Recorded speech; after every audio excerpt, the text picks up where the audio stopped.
Hey guys, how you doing today? It's been a few weeks since my last video. I did a sort of a tongue-in-cheek video about my wife's favorite genre, where I was showing a lot of jazz and fusion that I picked up over the last few months. My wife hates jazz, so just want to put that out there. And sort of was a very sort of tongue-in-cheek, ironic video. I love fusion, I love jazz. So anyway, that was my last video a few weeks ago. Today's video, a vinyl finds video, which is a combination of online purchases, I think a lot of Discogs, Amazon, and also a few from a trip to the flea market yesterday. So the first few records, we'll start off with several jazz pickups, and these are a combination of flea market and Discogs. So the first one I picked up at the flea market yesterday, Gregory Isaacs. I think he's a pretty well-known jazz artist. This is a more recent album, excuse me, from him from 2003 called Open the Door.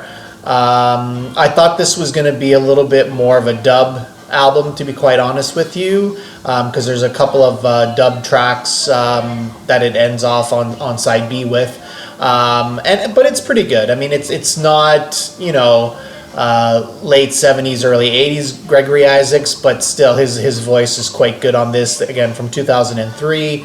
I think this is a keeper, but you know, we'll see. Then the next few records, in one of my last 2 or 3 vinyl finds videos, one of the comments I got was from Doug over at Fat City Vinyl, and you guys all know Doug at Fat City Vinyl. And in one of those comments, Doug made, I was like, it sounded like he was saying that he's a seller on Discogs, so I asked him about it, and in fact, he is. So I thought, okay, so Doug has an unbelievable collection of reggae and knowledge of reggae. So I thought here would be a good way for me to maybe pick up some reggae artists and let me check out what Doug has for sale. So I found a couple of really good releases in what Doug had for sale. First one is Yabby You. Deliver Me From My Enemies. So this is my first Yabby You on vinyl. I think Yabby You's birth name is Vivian Jackson.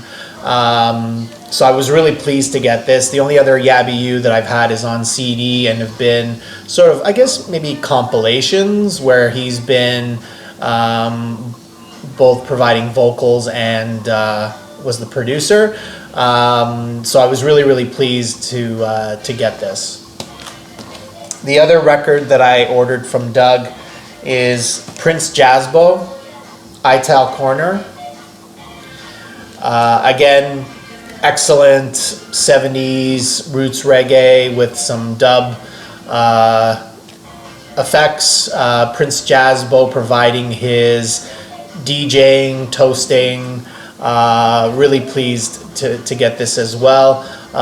Doug gave me a really good deal, and I mean, you guys all know Doug, really nice guy. He also sent me a couple of pieces of VCLT along with that. So Doug, you know, I really appreciate it, man. And me getting some reggae from Doug, you know, I'm always happy to get that. So he sent me a couple of dub albums. They're part, I guess, of a series of albums known as African Dub. This is an African Dub Almighty, but this is, I guess, the first installment in that series. And I guess the artist or producer that was sort of in charge of this is Joe Gibbs, who's I guess affiliated with the Studio One recordings. So really happy to get this. This is instrumental dub roots reggae. So that was African Dub Almighty, I guess the volume 1, and then African Dub chapter 2. So really pleased to get these and have them as part of my collection. If Doug calls them dub classics, then they're dub classics in my book, and I love the way they sound. So again, Doug, thanks a lot for these, and thanks for the great deal on Discogs. Continuing with reggae, an album that is a reggae classic that I've owned for many years on CD. And I know Doug mentioned it recently in one of his videos. I can't remember if he showed it or not.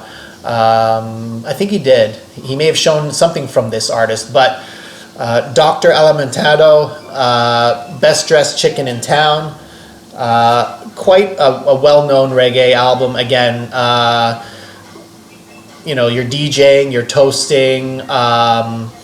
Over a couple of the tracks that I knew on here have Horace Andy on, I guess the bed track, and Dr. Elemento doing his DJing over top of that track. The one really well-known song on here is I Killed the Barber, which is a fantastic track. So again, a reggae classic that I needed to get on vinyl. And then I mentioned Horace Andy there, probably in my top 10 reggae albums of all time that I've finally added on vinyl is Horace Andy Dancehall Style. This is from the early 80s, and it's when Horace Andy went to New York to record in New York. I guess the studio, it says here up on the top corner, I don't know if you can see that, Wackies, I think is a studio in New York, or it's the crew that works in New York. But this is excellent. Again, early 80s, a couple of well-known tracks that I've known off this for years, Money Money and Spine-Glass. Spine-Glass being redone by Horace Andy with Massive Attack in the 90s. And truth be told, my first exposure to Horace Andy was through Massive Attack and the Protection album.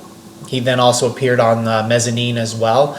But that was my introduction to Horace Andy, and then I went back and got some CDs, Skylarking compilation that had both these two tracks that I mentioned here. So this is a 6-song album. Very spacious, I would say. There's a lot of room in here, a lot of dub effects as well. Very eerie sounding. This is one of my favorite reggae albums of all time. And then associated with that, another artist that I did not know, but also on that Wackies label or Wackies studio recording, is Wayne Jarrett. You can see there's some similarities in the covers to a certain degree. This is Wayne Jarrett, again, from the early 80s. I think a lot of the same players as on the Horace Andy. His vocal style is quite similar to Horace Andy, in my opinion. This is just called Showcase Volume 1.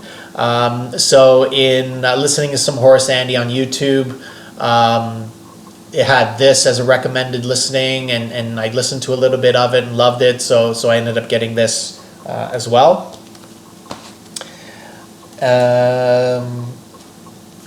Through that same seller that I got that Wayne Jarrett, Sugar Minot, Best of Volume 1. This was really, really cheap. I think it was like, I don't know, $2 or €2. I can't remember where the seller was, but I just sort of added this. This is sort of your, again, roots reggae, lovers rock kind of style. Not very familiar with this artist, just really know him by name. Was never anybody I ever picked up any records from in the past. And then just a couple more reggae ones to end off here. The Wailing Souls, Firehouse Rock. This was quite a popular album for this band. I guess it was early 80s. The title track was really the only song that I knew from these guys, and have been looking for this one for a little while, and again was able to get a good deal on it through that same seller.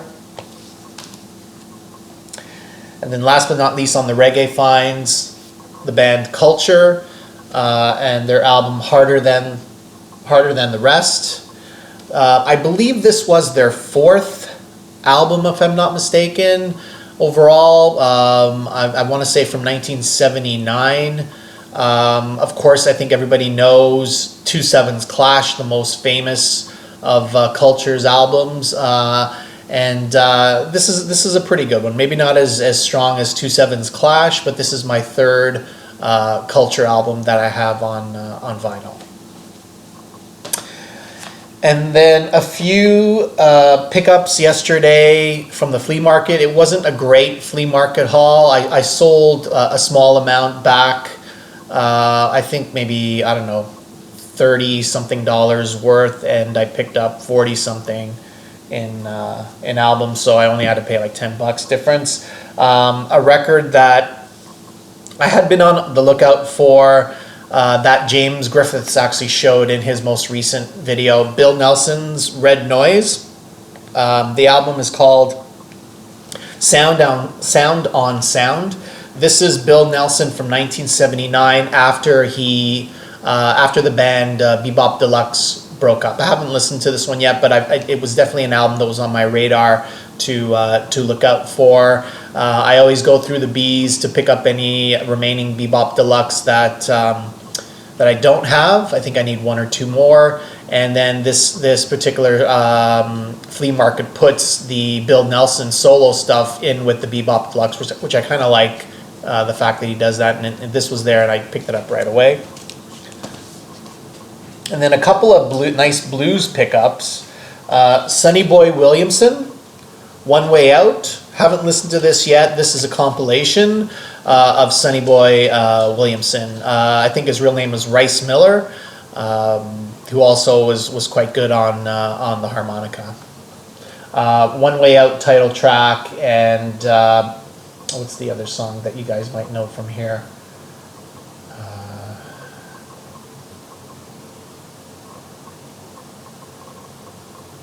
I think One Way Out's really the only song that I know from here. Yeah, I'm not familiar with a lot of these, so always willing to pick up some Sonny Boy Williamson, and that's my first of his on vinyl. And then you have Sonny Boy Williamson, more folk blues, more real folk blues. This is volume 2 of the folk blues series. Volume 1, I think, is probably the better one. It has his sort of his top hat that he used to wear sometimes as the cover of that one. But either one of them I'm really willing to pick up. And very little, if any, overlap between this and the other Sonny Boy Williamson album that I picked up. And then a trio of albums to end off. You guys all know that I'm a huge fan of The Police. They're probably my favorite band, still my favorite band of all time, especially the early Police stuff. And the drummer Stuart Copeland, who is my favorite drummer of all time, used to be in a prog band called Curved Air. I knew about that back in the 80s when I read some Police biographies, but I never over the years picked up any Curved Air. But now, in picking up some vinyl, I was always, if I saw some Curved Air cheap, I'd pick it up. He joined the band Curved Air, which was mainly, I guess, a prog rock band led by a female vocalist, Sonia Christina. He joined them in the mid-70s, before the Police, and was arguably their least popular period. I think they were way more popular with their first 3 or 4 albums back in the early 70s. But I was always wanting to get those albums with Stewart on them, and I found them. So the first one, I think this is from 74 or 75, I think 75, Midnight Wire. And you can see a young Copeland there. Style-wise, he still hasn't really developed this style, drumming style that he was using with the Police. It's not as identifiable to me anyway on this particular album, but happy to get that. And then the second album that he made with them is Airborne, and there's Stewart right there, Sonia Christina, of course, right there. So happy to get those 2 Curved Air albums. And then in listening to some of that, I started listening to some older Curved Air, which I really liked. I really like the violin that they have on, I think the guy's name is Daryl Way or something like that. So I picked up Curved Air Live, which is a live album from 1974 that has most of the original Curved Air lineup. And I would say this is better than the albums that Copeland is on. Okay guys, thanks a lot for watching, and we'll see you next time.